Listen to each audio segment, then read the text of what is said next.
How's it going, guys? It's Cole from See Through Panel, showing off the haul from April, all my comics and manga I got in April. It actually isn't a very big list this time, but it's going to be pretty quick.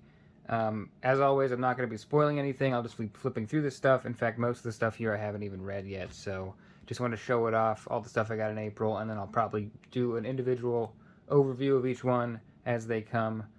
This one I spoiled a little bit in my other video. It is the Nikopole Trilogy by Enki Bilal.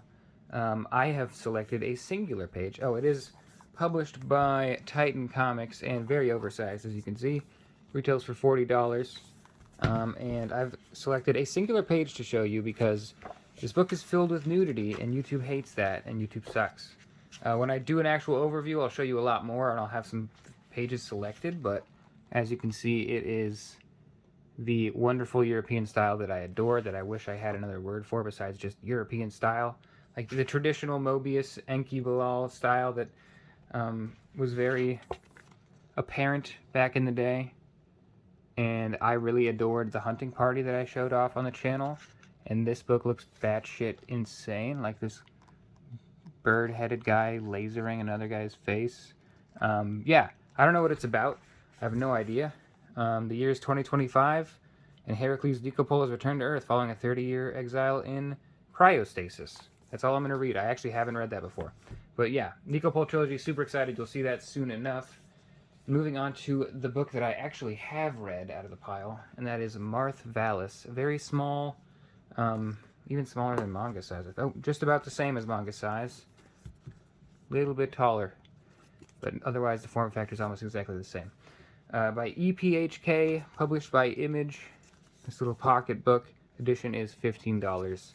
This is a story, essentially a silent comic. It's all in Martian. It's original Martian translation. And I bought it because the cartooning is just glorious, and I love the color work and the very inky lines on everything, very harsh outlines over everything. Everything's so distinct and clear and so just like easy to look at. All this tech, kind of Kirby-esque tech floating around all the time. It is not a sexual book, but the character is drawn in a certain way and from a lot of certain angles that I think EPHK, whoever they may be, probably his sort of thing, a little cheesecakey, didn't bother me. Stood out a little bit, but definitely not the main thrust of the book. It is a silent tale, not very long. I wouldn't even want to guess the page count because it's so short and such a fast read. And also in this form factor, I have no idea how to count the pages. But it is just really, really fun kind of space adventure with a very open-ended conclusion. There's a really cool page. I'll end up doing a bigger overview on this possibly. It is really short and pretty small. Doesn't look great in the camera because it's so small, but this is my hand. But I did really enjoy it, and I really, really love the art style. Is pretty much why I bought it. I saw it online, read it digitally, and then decided I would like the little pocketbook edition. So that's all there is to that. Up next, we've got Dawn to Dawn, Volume 3 by Yuki Nobutatsu, published by Viz, retailing for $10 US. Also small, obviously very normal for manga. The manga series that I'm most enthralled with right now, the only manga that is currently coming out that I'm reading, I should really fix that.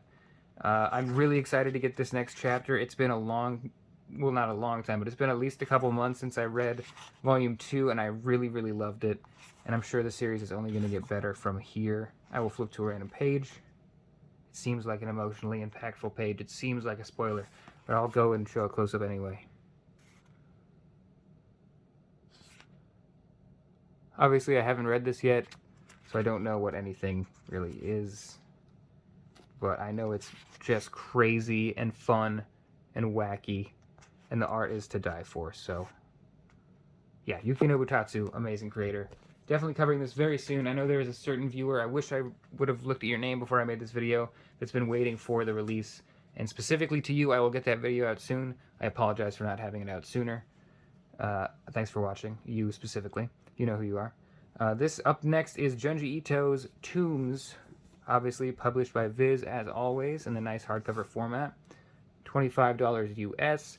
Just a collection of short stories by Genji Ito, which is my favorite way to read a Genji Ito book. I do like his longer form stuff. It's really impressive and really fun, but I really love just like bouncing from one insane idea to the next.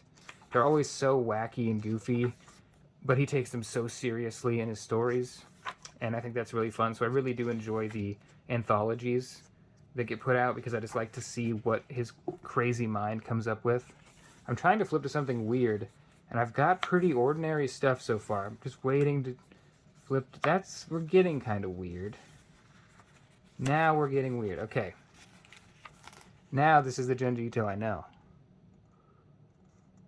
Just classic horror manga. I don't want to say family friendly, but it's not adult. There's never any sexual content, really extreme gore. I mean, there's really extreme gross out stuff, but it's not usually gore. And it's just played for laughs and to gross you out a lot. It never is going to really jump scare you, I don't think, but it will gross you out. If you've read any Ito stories, you know there's just some stuff that is just hard to look at. Just generally hard to look at.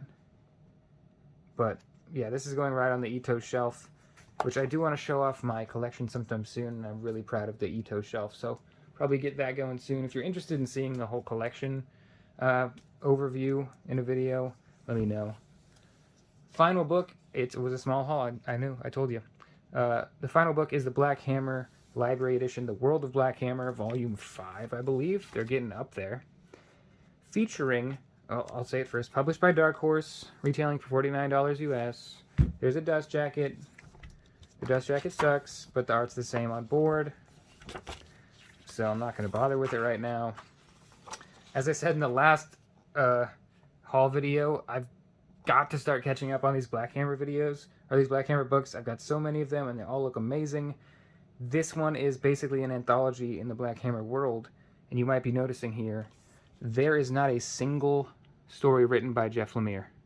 From what I've seen, the Visions series is all other creators coming in and doing their own takes on the Black Hammer world and little vignettes. Patton Oswalt is really great. Jeff Johns, Chip Zdarsky, Mariko Tamaki, Kelly Thompson, Colin Bunn, Cecil Castellucci, I think, and another by Scott Snyder. Just a crazy lineup. Dave Stewart doing a lot of the color work. Bill Crabtree also. Malachi Ward and Matt Sheehan from Ancestor. I wonder if we can get to them. Is that David Rubin? I swear to God, that's David Rubin. What is that? This is David Rubin. Where's that on the table of contents? Am I freaking out? Oh, Scott Snyder and David Rubin. That's awesome. Okay. That means... that should mean that 2 issues back is Malachi Ward. You know what? I'm not even going to bother. I'm not even going to bother. I'm just going to flip through... Oh. I'm just going to flip through some stuff.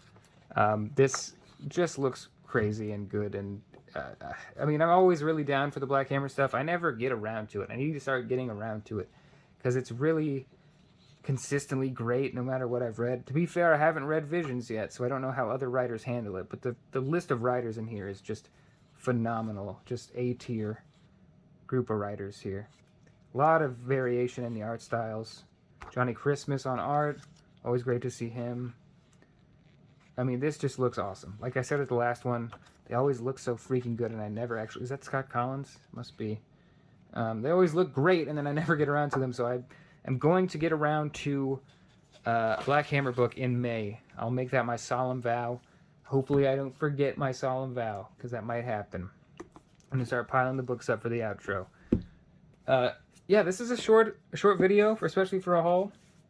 Normally I ramble on, but I mean, one of them is Dawn to Dawn, which I cover all the time, every time it releases, and I enjoy it a lot, and you know that. Genji Ito books, I always get them, and there's not a lot to say besides it's just masterclass in manga horror. This one I've already read, and this one I'm going to do a future video on, like, relatively soon in the future, so, I mean, there's not a ton to say here. It's really a smaller a smaller box of comics this month. And that's fine, because I got a lot of reading to do to catch up. You might have seen the Heracles Book 1 video that I did recently. I am already in the process of reading Book 2 and enjoying it immensely. I will say I also got some Edgar Rice Burroughs at a book sale recently, which was really cool, and a cool bookmark that I can't show you because it tells you my location. Anyway, sorry for the rambly video. I didn't have a lot to say, but apparently I had a lot to say. I really appreciate you guys watching. Let me know which of these books you want me to cover first. And you, viewer, I will get on Don to Don. I'm sorry for my slowness. Thanks a lot for watching, guys. Peace.